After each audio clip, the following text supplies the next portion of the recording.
એ અનાજ અને એ પાણીએ આપણે પોકારીને કહ્યું છે કે કદાચ કોઈને દંડવત કરવા પડે તો કરજે, કોઈ ગરીબ માટે મરવું પડે તો મરજે। આજ રોજ અમારા દ્વારા વિસાવદર તાલુકાના મોટી મોણપરી ગામે ઇકોઝોન નાબૂદ કરવાની માંગ સાથે એક વિશાળ ખેડૂત મહાસંમેલનનું આયોજન કરાયું હતું।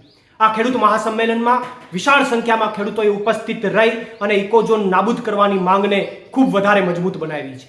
સાથે સાથે આ મહાસંમેલનમાં મારી સાથે માનનીય ઈશુદાનભાઈ ગઢવી, ગોપાલભાઈ ઇટાલિયા, પરેશભાઈ ગૌસ્વામી, કરશન બાપુ, રાજુભાઈ બોરખતરિયા, હરેશભાઈ સાવલિયા અને સાથે સાથે અન્ય તમામ નેતાઓએ હાજરી આપી અને ઇકોઝોન નાબૂદ કરવાની માંગ સાથે સરકાર સમક્ષ આકરા પ્રહારો કર્યા હતા।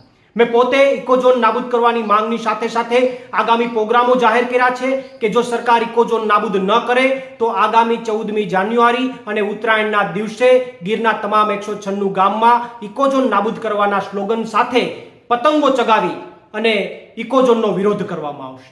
સાથે સાથે જો સરકાર ઇકોઝોન નાબૂદ ન કરે તો આગામી દિવસોમાં તાલાળામાં પણ એક વિશાળ મહાસંમેલનનું આયોજન થશે। અને ત્રીજી વાત કે સરકાર જો ઇકોઝોન નાબૂદ ન કરે તો અમે રસ્તા પરની લડાઈ તો લડી રહ્યા છે, પણ સાથે સાથે જો સરકાર નાબૂદ ન કરે તો આવનારી ચૂંટણીઓમાં ગીરની જનતા બીજેપીને મત ન આપી અને ભાજપને આ વિસ્તારમાંથી નાબૂદ કરીને બતાવશે।